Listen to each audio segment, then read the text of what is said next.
All right, you guys, happy Tuesday. So, rather unexpectedly, yesterday, I was informed by a Daily Mail reporter who was seeking comment that Erika Kirk was about to go on the attack against me in the press. The article did drop yesterday evening, and it is quite shocking. Erika, according to a family friend, refers to me as that bitch, that B, in the privacy, I guess, of her own comfort of her home and at the office. I actually quite appreciated the article, and I'm going to tell you why that is. But first, we have two more never before seen photos of the SUV that Charlie was transported to the hospital in. And there's another interesting object that might complicate or perhaps further clarify matters of what happened. Also, if you are paying attention, Turning Point is attempting to shift the public discussion in a very dangerous way. They keep equating what they term to be conspiracy theories about Charlie's death, what they mean is people asking questions, with Sandy Hook victims. They're calling this like Sandy Hook victimization. They are signaling, again, if you are paying attention, that they want people, or maybe just one particular person, to be bankrupted for asking meaningful questions about their founder's death. So we should discuss that. It's very important. Welcome back to Candace.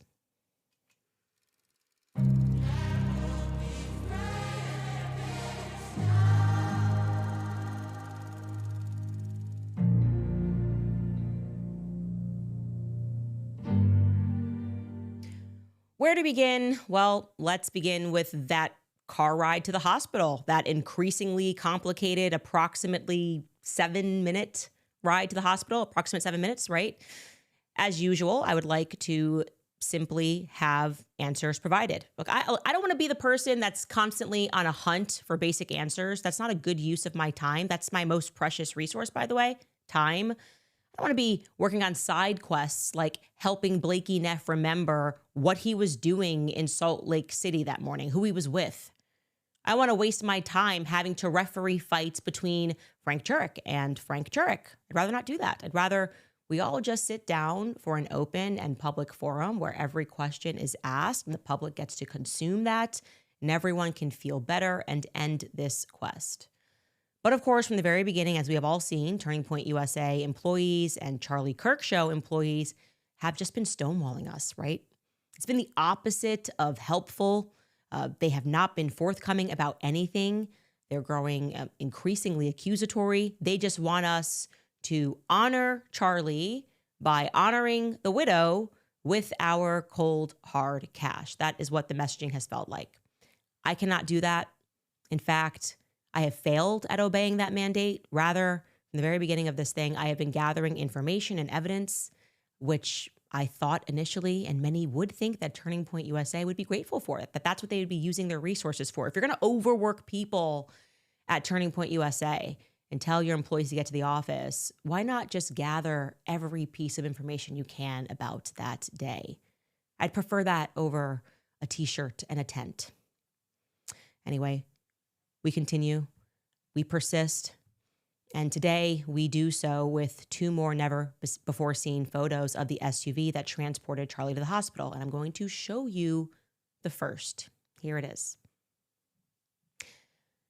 So this is, to be clear, the back seat door, left side, driver side, and it is what is shoved into that little pocket there that has caught our eye. What is in that door compartment?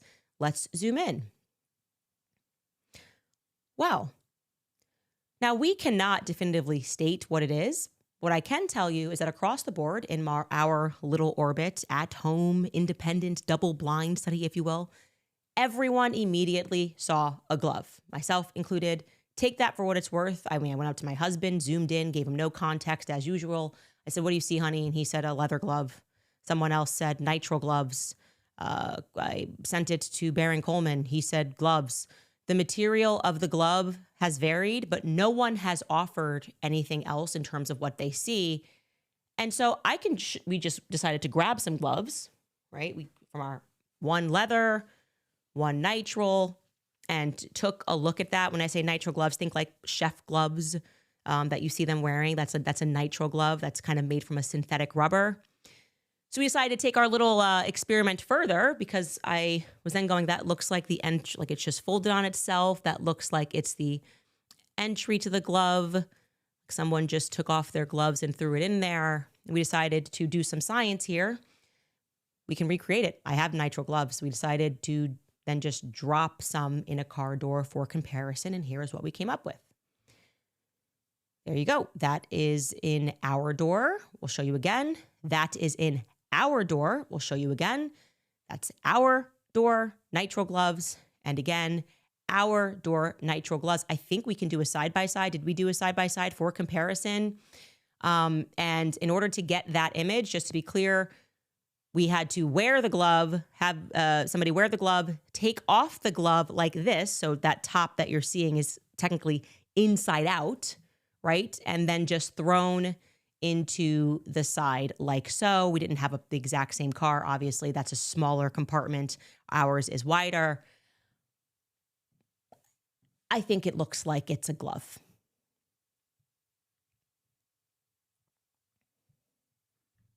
Which, of course, leads us to the next question. Why would there be a glove, any kind of glove for that matter, put into the side of the car there? It's a good question, right? And again, I'd like to note that this glove is located inside of the left side rear doors where Rick Cutler was seated. And you should also note that in general, the door, if we could take that wide shot again, it's relatively clean, right? This is a relatively clean door. So I don't think this particular side of the door, any blood-soaked men who needed to be changed into surgeon scrubs exited through this door. I think that would be a fair guess by looking at this. And again, this is in the immediate aftermath. This is not after the car's cleaned up, and I can make that apparent in the next picture.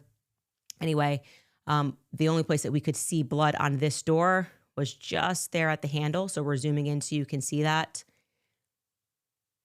I'm not sure how nitrile gloves would fit into the story. We were not going to say those are Brian Harple's. Obviously, his hands were already bloodied. Is he going to jump in and then put on gloves? That makes entirely no sense. Why would you do that? Why would you then put on nitrile gloves and then hand them over to be put onto the opposite side of where you were sitting? That doesn't make any sense that he would have on gloves, in my opinion. Outside of keeping your fingerprints off of something, who would put on gloves? If those are gloves. You know what I was thinking? I was thinking, where are those scissors that Brian Harple used to cut Charlie's shirt? Did the Fed seize those scissors? He said he cut the shirt. Whose scissors did he use? Were the hospital scissors? That's a question I guess I could ask in court. Where are those scissors? Did Brian Harple cut the shirt? Did somebody else cut the shirt in the car? Because that was one of people thought that could have been a shirt in that back seat on the side, which that would have been Rick Cutler's side in the back seat.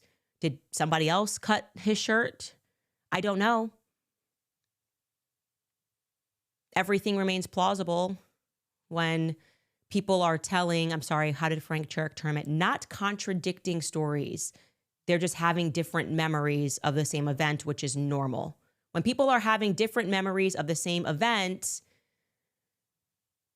everything remains plausible.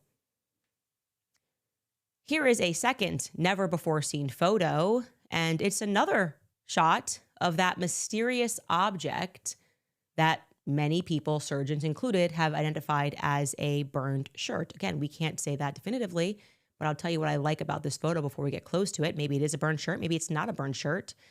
I don't know. Just like I don't know why the feds would want this car immediately released, towed, cleaned up, and resold so fast. None of that makes any sense to me.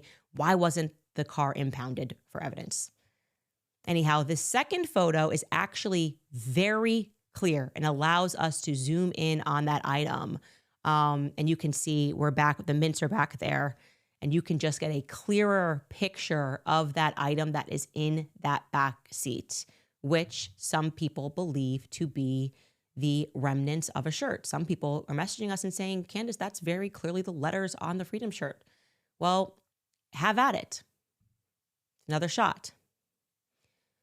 I don't know what to think, but I do believe that since no one has been convicted of this crime, it is our right to continue to investigate it and to assist, hopefully, the prosecution and the defense.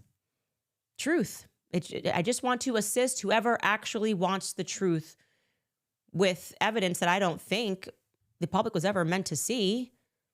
Maybe they were. Maybe throughout the court case, this stuff was going to come out. I have to say, there is a lot that is now growing increasingly curious about that day, that ride to the hospital, other rides to the hospital. For example, recently on his show, Baron Coleman pulled a clip of Blake Neff arriving to the hospital with Danny Phillip. That's Charlie's second assistant, third assistant, Mikey McCoy, and Nate Walker. We're going to get to that clip in a moment. But it made me revisit Mikey McCoy's call logs. Like I said, we're at this stage in the investigation now where it's good to pause and reflect and go back and remember the things that we were told, things that we found out. And initially when I sat down with Erika, I did not know who Danny Phillip was. How could I have known? He was new, right? New as in started working full-time in May after he graduated out of school. I think I did meet him a long time ago when he was working for the Ohio State chapter. But I didn't know he was working with Turning Point USA full time. And I made an assumption that Danny Phillip was someone that Mikey was making calls to back in Arizona after the assassination. So I was like, oh, wait, actually, that's kind of weird to know a little bit. Not maybe weird, but that changes things certainly to know that Danny Phillip and Mikey were both at the event together. So just to jog your memory and hopefully to jog Blake Neff's memory. Danny Phillip, Charlie's new assistant, showed up to the event with Blake Neff in an SUV. So 2 SUVs were rented by Mikey McCoy in Salt Lake City. And Blake Neff and Danny got into one SUV. They don't remember, or Blake Neff, I shouldn't speak for Danny. Blake Neff doesn't remember where they went in Salt Lake City. Charlie went to the restaurantology event. He had Mikey McCoy and Nate Walker with him.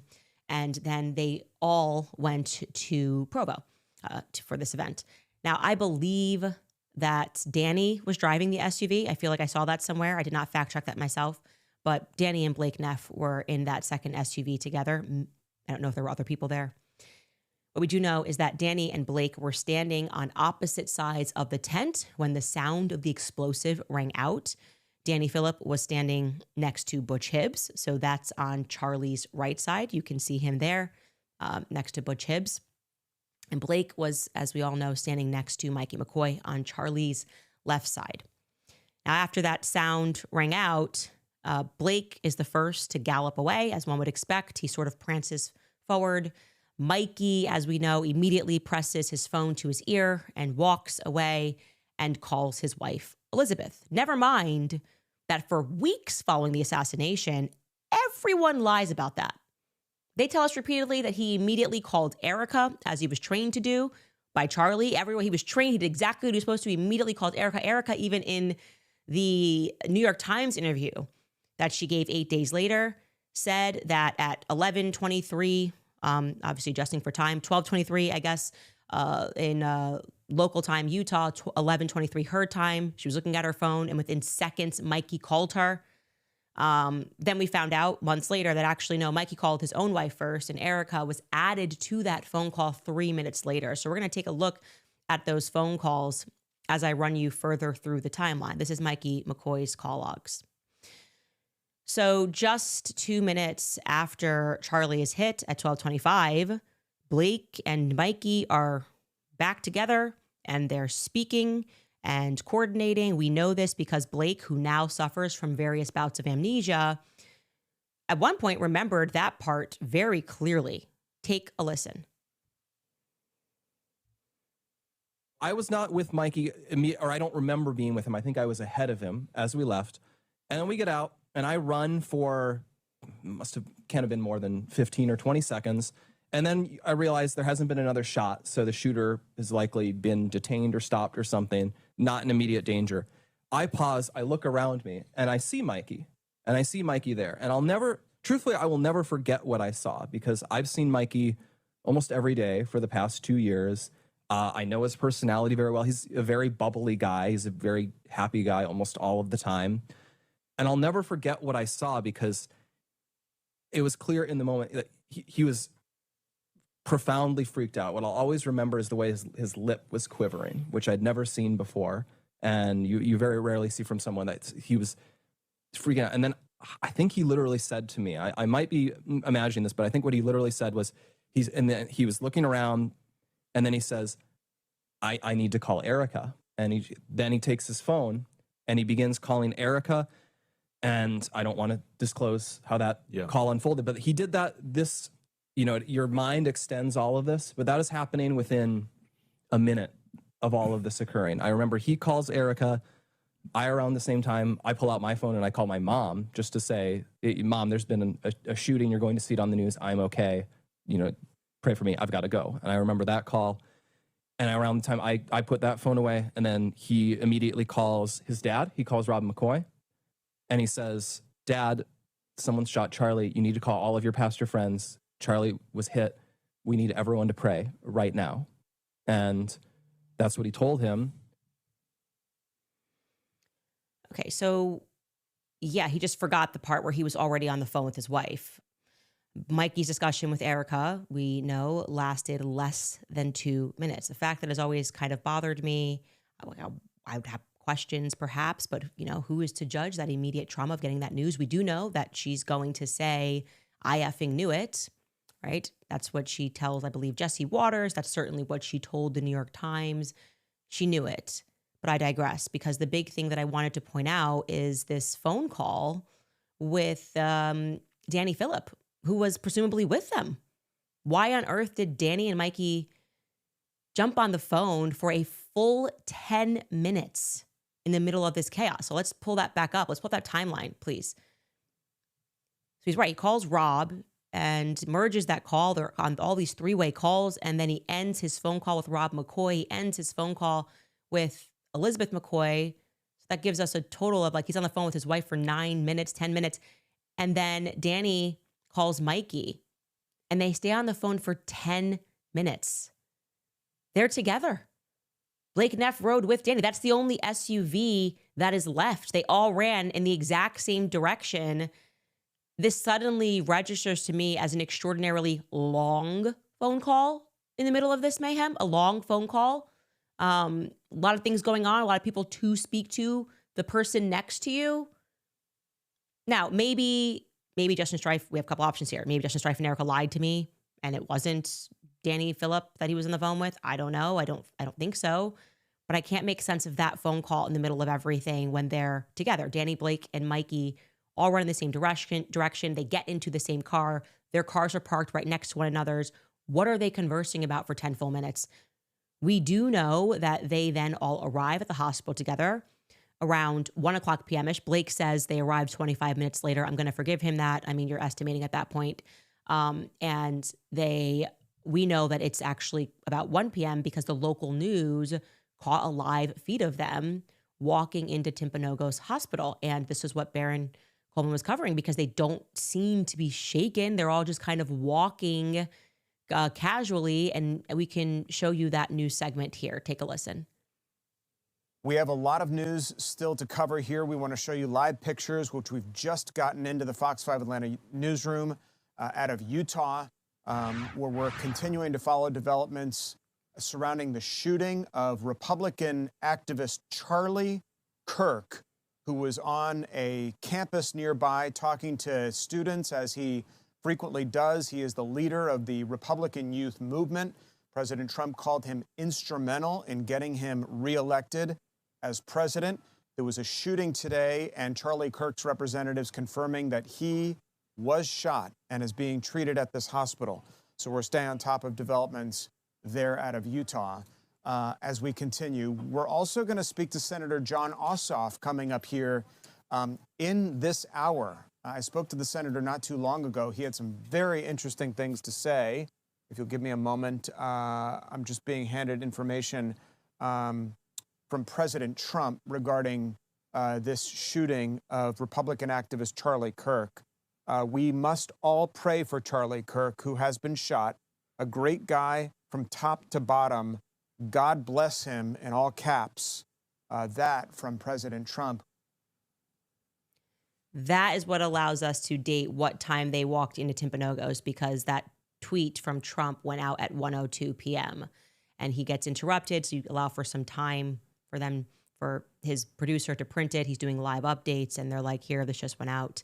And you can see it says 2:02 because we're pulling this in our time zone. It was 1:02 p.m. that it went out local time. Again, I'm always adjusting to Utah when I'm speaking about September 10th just to make things easier. So, yeah, that allows us to know what time they showed up. And I'm being so genuine here in looking for answers. Maybe it was another conference call that they were all conferencing. It seems that might make sense. A bunch of Turning Point employees decided to jump on a conference call and coordinate, and it was initiated by Danny Phillip somehow in the middle. But it's something that I'm thinking about. That's a long phone call, a longer phone call than you had with both your wife and Erika, who I feel would be wanting more details or wanting more answers. Who knows? A lot's happening right now. And I was asking myself the question, what in particular transpired while I was in Spain? Because it feels like a Zionist going out of business sale. You know what I mean? You know, when a store is going out of business and things look and feel chaotic, bright signs that read everything must go, buy one, get everything else free, take it now, doors are closing forever. That's kind of the only way I can describe this press cycle. Like, management doesn't actually care because they're about to lose their jobs anyway. No one is available on the floor to help you. Andrew Cole, that is management. He's back of house calling his brother. Reverend Johnny Moore is working corporate, dropping digital assassin articles aimed at me, blaming his competitors. Ben Shapiro is on the phone receiving updates, but he's totally not involved, guys. Totally not. Just curious about why they're having a going out of sale business. Blake Neff is the creepy window shopper. Just keeps walking by the windows. He can't remember why. Everything just feels like it's going to hell in a handbasket. So after 10 months of the Christian grift, the Ali Stuckies, the Dana Lashes, the Honor the Widow presentations, Erika is apparently done playing the role. And I have told you since earlier this year that she's the one directing the show from behind the scenes. She's nasty behind the scenes. She calls people's priests. That's extraordinary. That's just something you should know. She personally took credit for having Matt Walsh cancel his in-person appearance at the Catholic prayer event for Catholics, just because I was attending. That's a fact. That's not my organization. He transformed what was supposed to be his appearance into a video message instead because Erika was upset that I was going to be present. This was not a political event. It was literally a prayer. I spoke very briefly about my conversion to the faith and my initial hang-up about the Blessed Mary. And to be clear, like I said, Catholics for Catholics is not my organization. She wanted to hurt another organization simply because I was going to be present. A small organization when weighed against her power, her connection. White House was making phone calls because she doesn't like me. She explicitly told people that it was, and I quote, a woke Reich event. That's a term that I first heard come out of Bibi Netanyahu's mouth, for clarity. I remember that. The woke Reich, we got to come after. He had all the American influencers around him. It is not a term that Charlie Kirk ever used. So it's been difficult knowing that, then having to watch her publicly pretend that she doesn't get involved, that she doesn't play petty politics or know what's happening. She's too busy working. It was part and parcel of my assessment that she's a psychopath, because that's really fake. She watches everything. She watches every moment. She watches me, and she has been directing the attacks against me since the beginning, alongside Andrew Colvett, who's now gone masked down. Before I was even aware, right? I presumed these people were allies, and then I found out, thanks to them firing a bunch of people, that they were calling the shots. They knew I was going to be a problem from the very beginning because I'm not going to get in line with an absurd narrative. I need to know the truth about what happened to Charlie Kirk, okay? Now, I want to also make it clear, I have never done that. I've never engaged in that. I've never made personal phone calls and asked influencers to support me. I've never asked people to not attend any Turning Point events. To the contrary, and dare I say, true to the philosophy, which was held deeply by Charlie Kirk himself, I think people should go and debate these people. If you have disagreement, as Charlie and I said repeatedly on many stages, you should be welcome to the front of the line. But this is a brand new organization since his passing, one that makes personal and public calls to my advertisers to be dropped. I mean, so rich that they're like, you're a commie, Candace. Someone tweet, I think their COO, this is Marina Mina tweeted that the other day. And I'm going, you guys are literally responding to the free markets by saying the free markets need to be stopped and making private phone calls to advertisers. This is an organization that now believes that words are violence, right? That questioning Erika means that you are inviting people to murder her, in utter nonsense. I will say it until I'm blue in the face. I want no harm to come, not only to Erika Kirk, to anybody at Turning Point USA, not Andrew Kovach, not Blake Neff. As we discuss these people, I'm comfortable with them discussing me. I want answers. I don't want anybody to be hurt. I wish only for the absolute truth to surface about who really killed my friend Charlie Kirk and why. Again, that should make us natural allies. For some reason, it does not. But I have to say that I did genuinely appreciate the article, which was dropped in the Daily Mail. It arrived as a breath of fresh air because we get to see the real Erika. Here is the extraordinary headline. Erika hates Candace Owens. She thinks she's the ugliest person in the world, a soulless ghoul. Charlie Kirk's family reveal widow's private tirades against the podcaster that she refers to as that BI. Not going to curse here. So for clarity, a ghoul in Middle Eastern folklore is a demonic being that haunts burial grounds and deserted places. Traditionally, these creatures were said to have the ability to shapeshift, to lure travelers into the desert and to consume the flesh of both children and the dead. It's a strong occult start to what is sure to be a promising article. It's kind of how we felt about the people surrounding Charlie. Soul suckers a little bit, right? And for those of you that are wondering if the story is actually attributable, meaning like, is this just a gossip piece in the Daily Mail? You would do well to remember that Turning Point USA turned to the Daily Mail exclusively to clean up their Charlie GPT Aspen mess. They gave them special access to see the unedited clip that the public still has not seen so that their journalists could then turn and tell the world, you can trust the video totally exists. It's real. Charlie really did pick Erika to run the company in the event of his untimely death, which unfortunately just so happened to transpire just 3 short weeks later. Remember that? They went to the Daily Mail. So that demonstrates a real PR relationship between Turning Point USA and the Mail. And as another point, the author of this piece reached out to Turning Point's spokespeople for comment, and they declined to give a comment.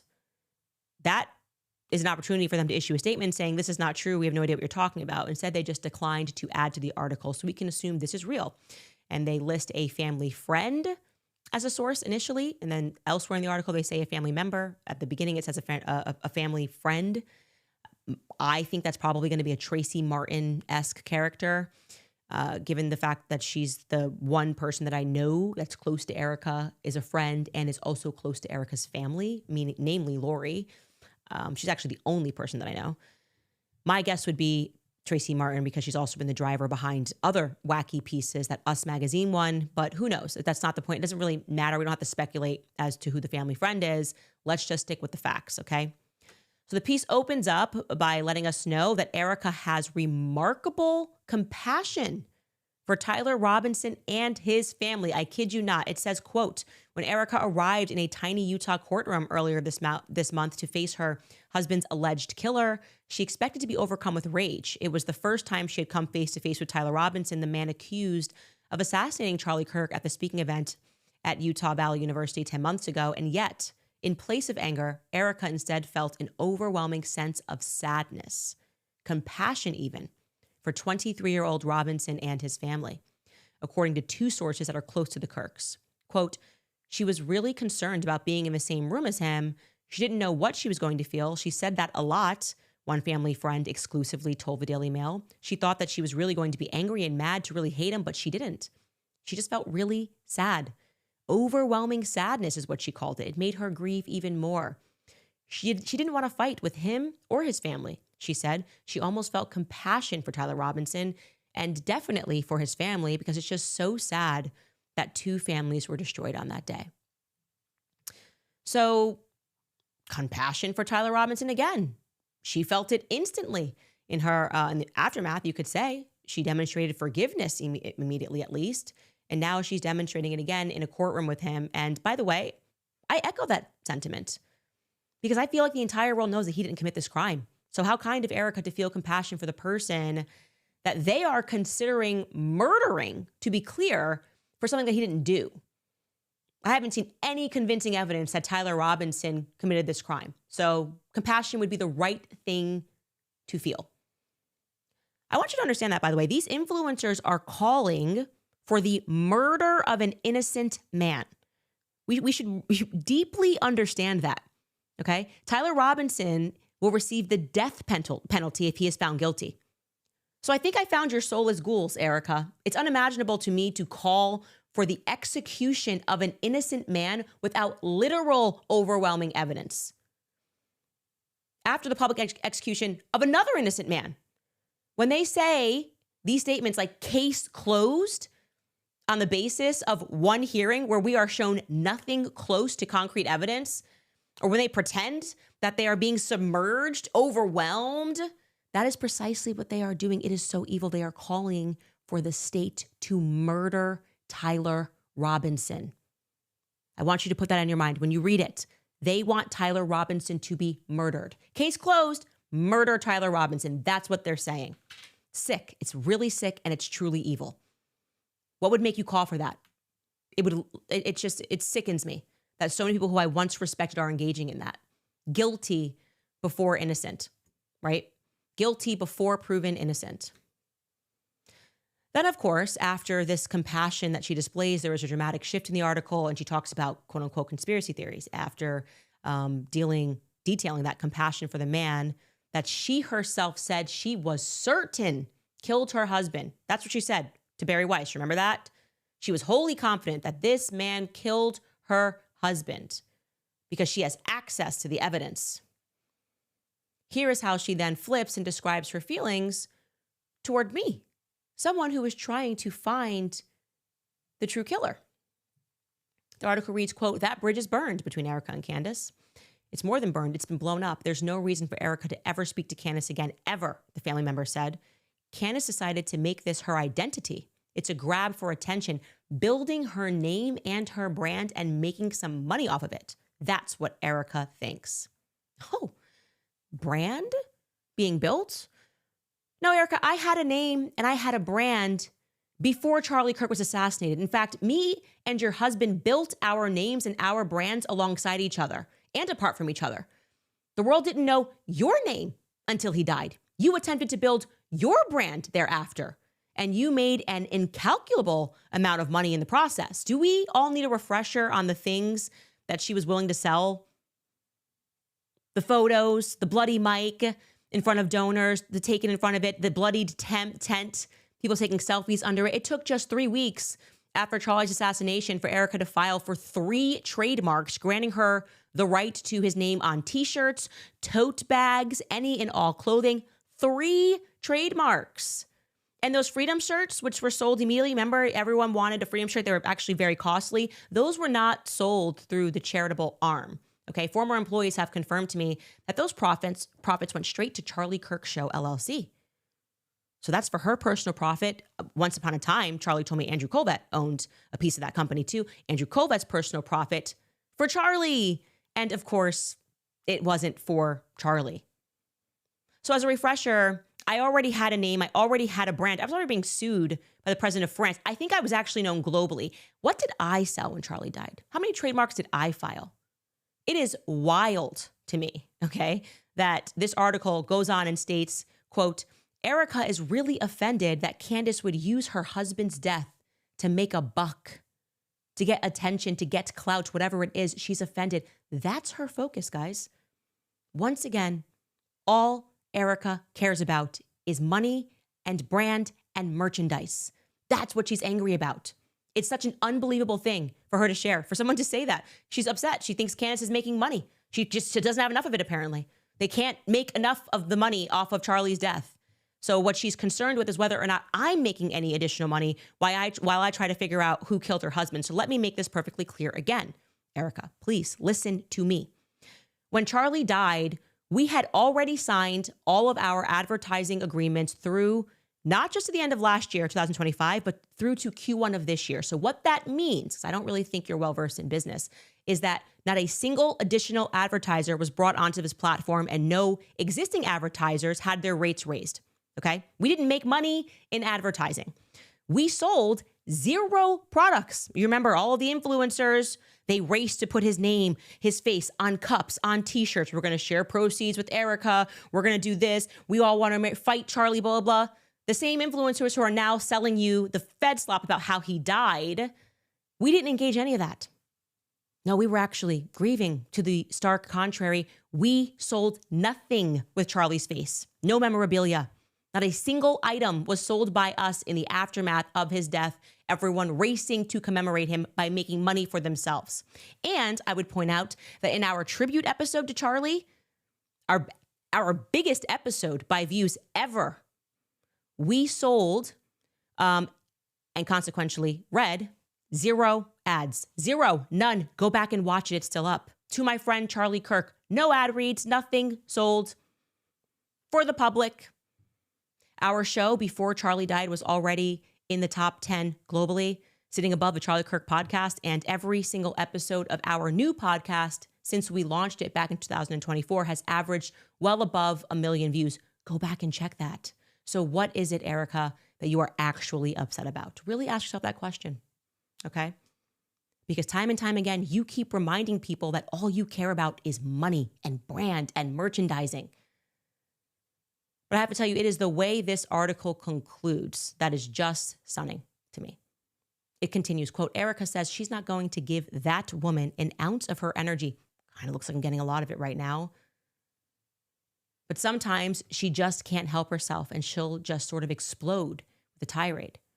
She hates her, Candace, more than she hates her political opponents. Who are your political opponents, Erika? Who are your political opponents? Who are you? Who are you? You're some beauty pageant wife who took over the reins of Charlie's company, telling us a story that he wanted it in the end, but just couldn't put it in documents. Who are you to think that you have political opponents? It continues, at least with them, she knew where she stood.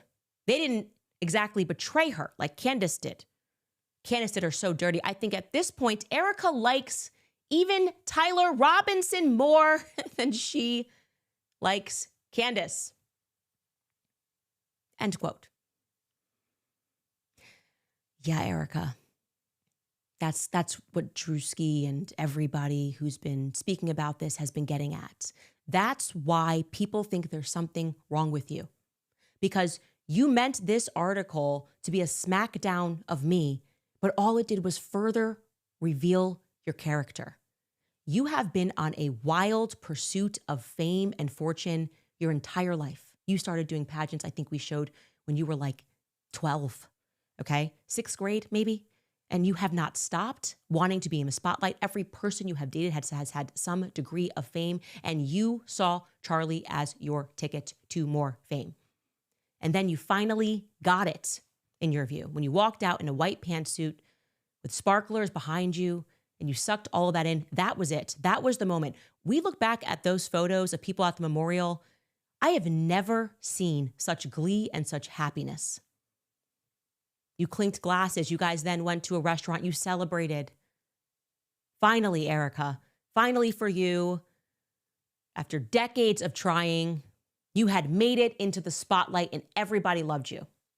Brand, merchandising, shirts. You got on that Zoom call. The sales have been crazy. 50,000 shirts sold and kicked back into the LLC that me and the Charlie Kirk Show people own. For Charlie. And then it all came crashing down because maybe Charlie had an actual friend. That's what's annoying. Me, I'm the renegade. I'm the one thing. He had an actual friend who wasn't content to sell a t-shirt and move on and then sell some Fed slop and move on because the price was right. That's what you're upset about, Erika. Money and fame. There is no substance in this article because there is no substance in you. And that's my opinion. Not a call for you to get hurt, but me demonstrating that you have a character flaw that you are not even aware of. We'll be right back after a brief break. All right, you guys, our great nation turned 250 this year. We represent 2.5 centuries of possibility, growth, and some of the greatest minds in human history. What will the next 250 years look like? The next generation of Americans could be the most impactful, but first they must be given their chance at life. That's why I'm making this critical request today. Give a special gift of $250 to PreBorn to honor our country's milestone anniversary and to celebrate our great future ahead. Your gift will help provide 8 ultrasounds. PreBorn is helping today's mothers choose life by providing these free ultrasounds so that they can meet their baby for the first time. Help new mothers realize that they can give their baby life and that motherhood is indeed possible.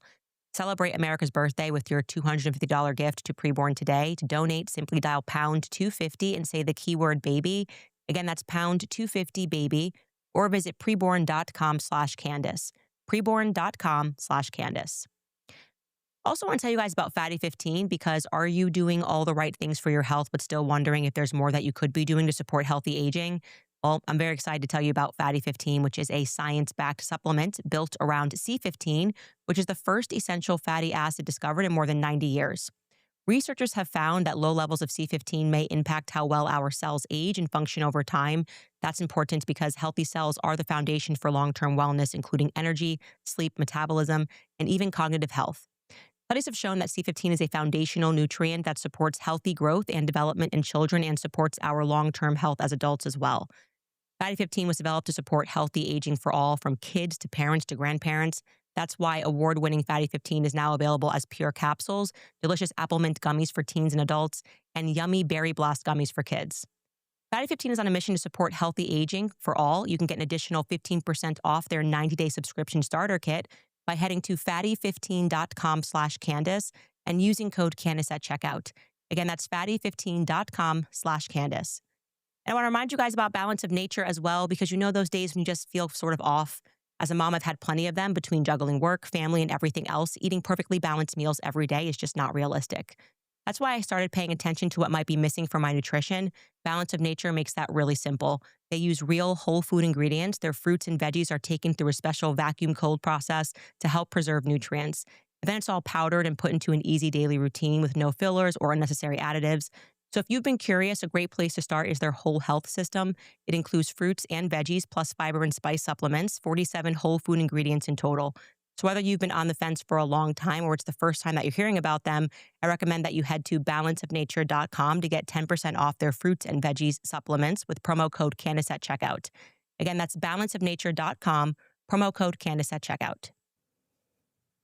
So what is Turning Point USA, Erika Kirk planning now? They're very angry. That is obvious. The influencers are angry because they are losing. And they are losing not because they didn't have enough money, not because they didn't have enough people who were willing to sell their souls and make videos and try to hypnotize the public into believing anything but their own eyes. Well, I noticed something. 3 times I just said, this is very weird. Suddenly, as soon as the Tyler Robinson trial began, these same influencers who have been attacking me are all raising the matter of Sandy Hook. It's very strange. I'll show you this. Seth Dillon, resident liar, Hamptons guy. He writes, the main reason Alex Jones was held liable was not that he questioned an official narrative. It was that he repeatedly and callously made false accusations about specific people. He claimed the Sandy Hook shooting was staged, that the grieving parents were crisis actors, and that they were knowingly participating in fraud. His false claims, made for clicks and fame, were damaging, severe understatement, and led to harassment and threats against grieving innocent people. So his protected opinion defense failed. The First Amendment protects the right to criticize events and to criticize official accounts, but does not provide blanket immunity for defamation.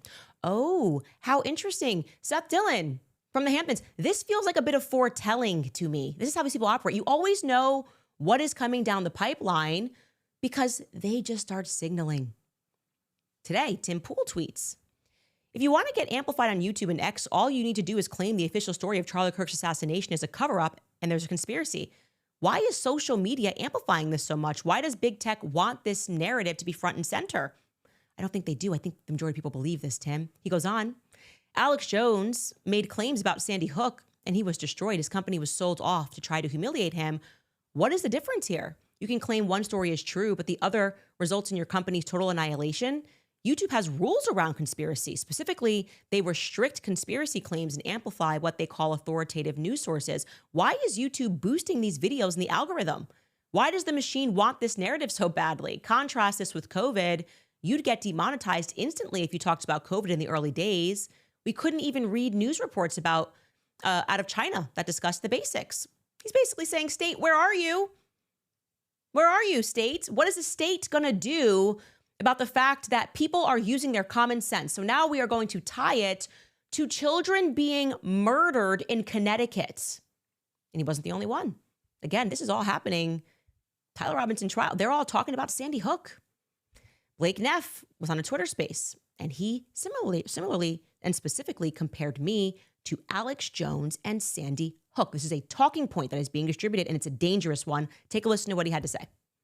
Nothing compares remotely to the fact that Candace Owens has spent a sustained 10 months making effectively every episode of her show finding some new way to target Erika, target Turning Point, target other people who are in the Turning Point universe, target random family members of theirs, has happened at times, for 10 months in pursuit of a conspiracy theory that has literally never had anything to back it up. Like it inspires comment and notice because there really is essentially nothing like it that I can recall in my lifetime.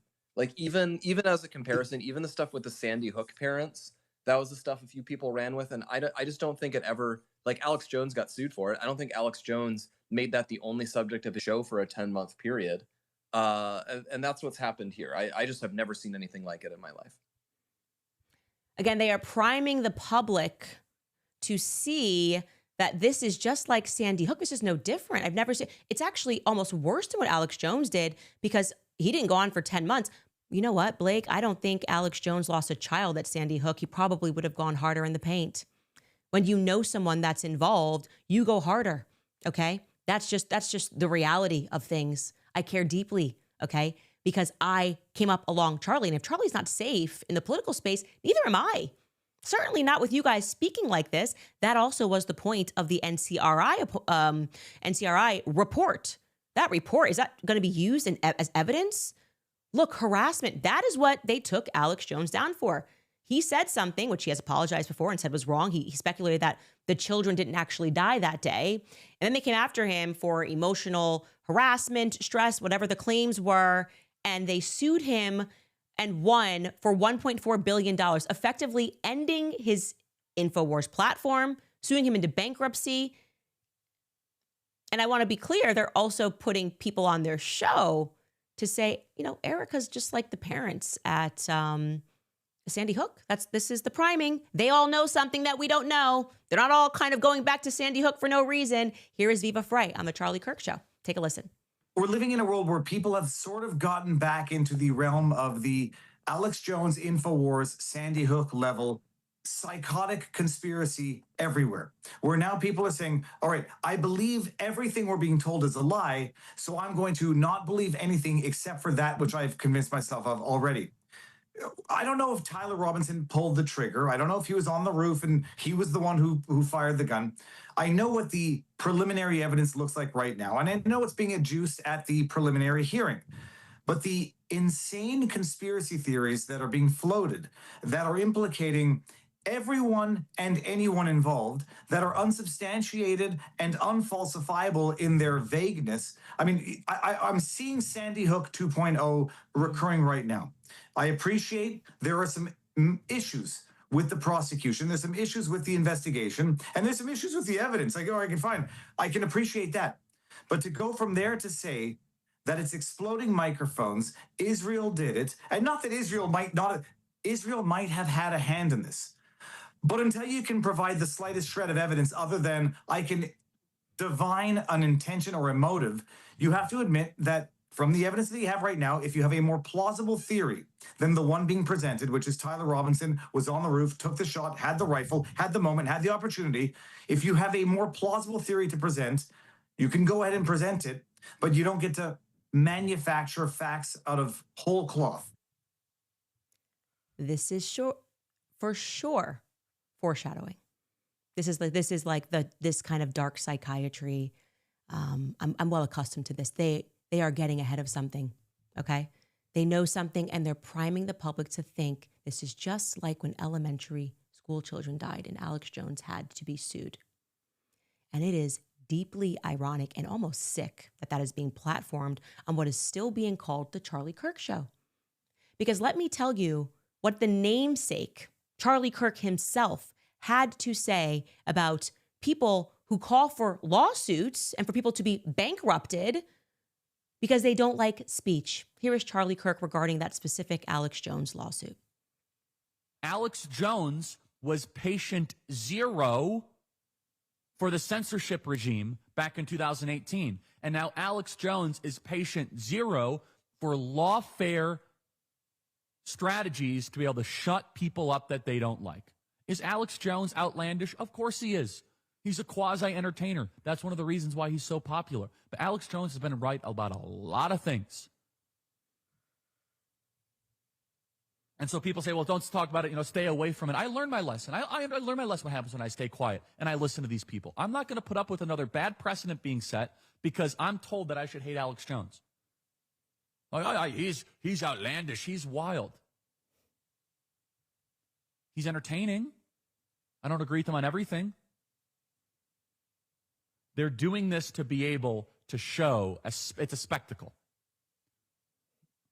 And some people say, look, Charlie, this isn't about the regime doing a spectacle. It's about the families of murdered kids. I think it's not right what Alex Jones said and what he did. He agrees with that. Should you be able to shut somebody up because of it? Rachel Maddow accused One America News Network of being funded by the Russian government, and a judge tossed that away because under free speech provisions. $1 billion? We're going to talk about this in the next segment throughout the hour. This also is an opportunity that I hope all of you take. Watch carefully today. The podcasts you listen to, the radio shows you consume, the TV shows you watch. This is a scorecard moment. If your favorite conservative commentator is silent on Alex Jones, that is very telling.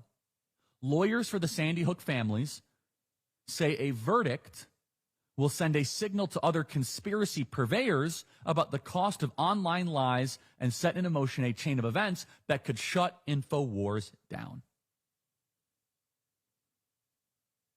So basically, the New York Times is saying this is a lot bigger than just Alex Jones. And you might be out there and say, I hate Alex Jones, and he's a wackadoodle and all this sort of stuff. Look at the bigger picture. Have you learned nothing about how these people operate? Conspiracy purveyor. Who exactly is that? You know who the conspiracy purveyors are? Every single one of those mockingbird maniacs on television that was telling us Donald Trump is a Russian agent. You're the conspiracy theorist. But they'll never be held accountable. No, what they mean by conspiracy theorist is someone who asks questions against the core tenets, as Friedrich Nietzsche, the pieties that you can't ask, like election integrity or the alphabet mafia. There he is, you guys, in his own words, on his own show, his namesake, the Charlie Kirk Show, which used to represent Charlie Kirk's ideas. And now we have these pathetic people who are an extension of the state, the very state that Charlie was trying to fight. The surveillance state, the totalitarian state, people that then use the state to punish people with lawsuits. How dare they? How dare they do it with his name below in the banner? The Charlie Kirk Show is now using the same logic that we believe that what happened in Sandy, this is like akin to Sandy Hook. People are being harassed. They are signaling that this is their last desperate ploy. Mark my words. And we'll end this with a Charlie Kirk tweet, so we know exactly how he felt about this. He wrote, the lawyers behind the sham billion-dollar verdict against Alex Jones are now trying to seize his personal social media accounts in bankruptcy. This was never about justice for Sandy Hook families or whatever excuse they gave. The lawsuits against Jones have always been about finding a way to censor and destroy a person that the left hates and then using that blueprint on everybody else. You were right. Except, Charlie, wherever you are, you would be proud to know that for once, the left and the right are united. We are united against the state of whatever the hell Turning Point USA has become, because we know it's not you. We know it's not what you represented. And we think it's why you didn't, after you passed the energy, it didn't stay there, because how could it? You would detest what it's become. We'll be right back after a break. All right, you guys, do you owe back taxes? Maybe you have years of unfiled returns, or maybe you file every year and still can't get ahead because the balance keeps growing. Maybe you withdrew money from a 401k or an IRA and suddenly you got hit with a tax bill that you never expected. Whatever caused the problem, one thing is certain: the IRS penalties and interest keep adding up every single month. And if you don't have a plan now, you could end up owing more next tax season. Before the IRS starts sending more letters, garnishing wages, or freezing your bank account, call Tax Network USA. They've been helping taxpayers nationwide for more than 15 years, resolving back taxes, unfiled returns, and serious IRS problems. So whether you owe $10,000 or $10 million, their team has resolved over $1 billion in tax debt. Right now, they're offering a free IRS investigative call to find out exactly what you owe and what options you have to fix it. So call 866-686-1651 or visit tnusa.com/Candace. Again, that's tnusa.com/Candace. And I also want to remind you guys about American Financing, because high prices are here to stay. And if you're a homeowner, you've maybe thought, should I call American Financing to refinance and pay off this credit card debt? And then you maybe second-guessed yourself because of that low mortgage rate that you're currently enjoying. Well, that low rate is not saving you if you're drowning in credit card interest at 25% or more. That's the math that no one wants to face, but it's costing you thousands. And here's the truth: if you're only making minimum payments, that debt is going to follow you for years. That's why people are calling American Financing, because they are saving customers an average of $800 a month by using their equity to finally break free from credit card debt. You owe it to your family to see what's possible. There's no upfront fees, no pressure. It costs you nothing to find out what you could be saving every month. And if you start today, you may be able to delay 2 mortgage payments. So call American Financing at 800-795-1210. Again, that's 800-795-1210, or visit americanfinancing.net/Owens. Again, that's americanfinancing.net/Owens. Okay, top comments from yesterday's episode. This one really made me chuckle. It came from Soggy Sunflower. They wrote, Frank Turek, quote, "I would have gotten away with it if it weren't for that meddling Frank Turek." I sent that to the team. I said, we have to turn that into a meme, because that is spot on with Frank Turek. And here it is. He would have gotten away with it if it wasn't for that meddling Frank Turek. He's very angry at his past self. It's a lot to deal with. And then the second biggest comment that we had, top comment, was Candace is literally having to do Kash Patel's job because he won't do it himself. I got an idea about why he won't do it himself. Comments from today's episode. True Detective writes, regarding the Franklin scandal, we mentioned that yesterday, watch the 1993 documentary entitled Conspiracy of Silence. It was supposed to air on the Discovery Channel, but was pulled from the schedule. Black magic is real, not just in horror novels like Falling Angel by William Hortzberg or The God at Dusk by Anand Bosmia. I absolutely know that black magic is real. We've been speaking about the occult on this show for a while. It is extraordinarily real. And for a very long time, Hollywood had people thinking it was just hocus pocus. It's not. And I hope that I've done a good job of making people understand that. And thank you for that documentary recommendation. Ryan Grange writes, please make this make sense. Quote, I forgive you to the alleged killer, to, quote, happiness comes and goes, I hope you find it, to the heckler calling her a pedo protector, to, quote, Candace is a B. Make that make sense. Candace, please go absolutely max. It's time to drop all of the receipts. Why not? Zamet writes, we the people refuse to allow our America's beating heart to have ceased on 9/10/2025 at 12:23 p.m. Yeah, I mean, it's going to be a fight. I sense it. You can see it building. The anger that they have is building. And it's like when nothing is left and you start talking about Sandy Hook, I feel like there's just the writings on the wall, right? They're gonna really burn down Charlie's legacy to the ground. They're going to become the very thing that he fought, because perhaps they always were the very thing that he was fighting that was surrounding him. Perhaps. Think while it's still legal. The Warrior writes, I respect you for what you do and I admire your bravery. Thank you, guys. And it is, like I said, many times during that healing process, I may have showed up here, but I was not doing okay. I feel like it wasn't until this recent trip to Spain that I feel like myself and like I'm ready to fight again. And like I survived whatever that was, which was just being fought every second of every day for trying to get answers to what happened to Charlie by this apparatus of evil, really, an apparatus of evil that just attacked every layer of my life. While I would talk about, striking you. The expression, crying out while they strike you. Literally, are we kidding? Do we have that Laura Loomer? Somebody just tweeted this. He's like, just to show the psychosis of Laura Loomer. Here's 591 Laura Loomer posts talking about at Real Candace O. And he followed this up by saying that's just what was digitally possible to fit onto a screen. Like this is real. He just posted this. And then he showed how like 45 of them were happening in just one evening. And she's just one person. This is the person that's then retweeted by Ben Shapiro's lawyer, who's been suing me for 3 years, who's now suing me on behalf of Brian Hartpole. Like, this has been my life. And I have not complained. I have not played the victim. I have not asked people to put together bogus reports about digital assassins. Have I had to up my security? Absolutely. Does anybody care about the death threats I get? People that were putting up my children's cars? Laura Loomer, who was doing that? And they just pretend like I'm not a person. Full time, these people are dedicated, these accounts are dedicated to just attacking Candace Owens all day, every day, while she's investigating a murder. That's it. Okay? Asking meaningful questions. Do we get it right all the time? No. Do we want to get it right? Yeah. That's why we want still to have an open forum with all of these people. You know, Erika, the feeling's not mutual. I don't hate you. I don't hate you. I just don't feel that way. I can't muster that emotion for you. So I don't feel that way about Blake Neff. I don't feel that way about Andrew Colvett. I hate what they are doing to Charlie's legacy. I hate that they will not just come hands open and sit down and do an open forum. I resent that. I resent that they won't do exactly what Charlie would have done. But I can't change that. I can just keep asking questions and keep Charlie's memory alive until we get answers that make sense, that don't include naked men on the roof. And then forgetting about those themes and moving on and calling everybody else the conspiracy theorists. Honey Butter writes, my husband says it's definitely a glove that is used to denature alcohol to scrub Charlie's body. That's what my husband uses at work with his woodworking, and his gloves look exactly like that when he is done. We love you, Candace, praying always. God is in your corner.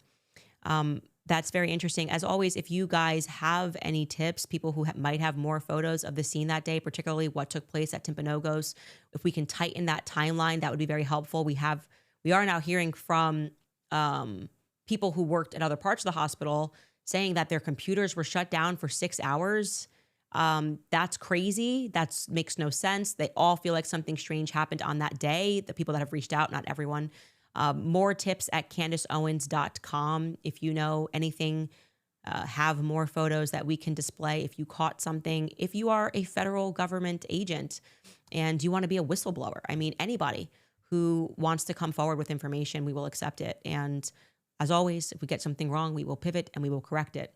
And that includes Turning Point USA employees. If you are hearing the rumblings about anything, about what's going on there, and you've seen enough, reach out to us. More tips at CandaceOwens.com. We've got people there. We could always use more people who are interested in doing what Charlie would have done, fighting. Aunt Leash writes, doesn't that nitrile glove look like it's a little melted on the tip of one finger and the side of another? Nitrile would protect against chemical burns from explosive residue, but not from flames. Did they burn Charlie's shirt in the SUV? It's a question. It's a question. Did they burn Charlie's shirt in the SUV? Did somebody put on gloves because they were cutting Charlie's shirt and didn't want their prints on? Who knows? Could be, could also not be. I'm with you guys, thinking while it's still legal, thinking while it's permissible, before they pretend that the conspiracy is a crime in and of itself, that lives are being ruined because people are asking questions. I couldn't have said it more beautifully than Charlie about what they're actually doing. And, Charlie said it all. He did. He said it all. And I agree with him wholeheartedly. Thumbelina's Grace writes, thank you, Candace. We all miss Charlie. And lastly, this person, Nabi, writes, shout out to my wife, Ethiopian Queen. What impact do you have on this case? Is change possible? Is change possible? Yeah. In the end, we win. Truth always wins. I mean, this has been an example, just so we're clear, we had nothing on our side. No money, no bots, no Israel, no other countries trying to take you down. We didn't have a Department of Justice. willing to work for us or, post our stuff, Department of War, making things go viral. We had nothing but drive and a willingness to commit to truth. That's all we had. And that is what has kept people interested in this case. And I genuinely thank God for that. I thank God for that. I can't even imagine if they had just accepted the Fed slop and that was it. And I think it's brought everyone closer as well. Like I said, left and right. And wherever Charlie is, hopefully, Charlie gets to see this, to see the left and right come together, which is not something that either of he or I ever even strived for in the beginning. We both played that game of left versus right, and now the picture is bigger, and people on the left are holding Turning Point's feet to the fire. They're doing that. And so I appreciate it all, and I do think change is possible, because to say that change is not possible to me would be like resigning and saying that Christ doesn't win in the end. He does. Christ is king. Anyway, you guys, if you would like to support our work that we do, independent, we are a small team, and we always tell you the easiest way to support us is to head to CandaceOwens.com and to just buy some merch, buy any merch, buy a Standus cup. That's the signature. Obviously, buy a battle bun. Someone in the comments said you should have had your battle bun today. You can buy a battle bun mug. You can also join our book club, which has been a really fun read to introduce my book for the first time. And I think people are really enjoying it and understanding what America inherited from the Pale of Settlement in Russia. Everything we are fighting today, literally everything from that settlement. That's it. That's all we have for today. It's been an extraordinarily long episode. Hope you guys enjoyed it as much as I did. It always feels like I get to vent and share what's going on in the life and put pieces together. So I appreciate you guys more than you'll ever know. We'll see you tomorrow.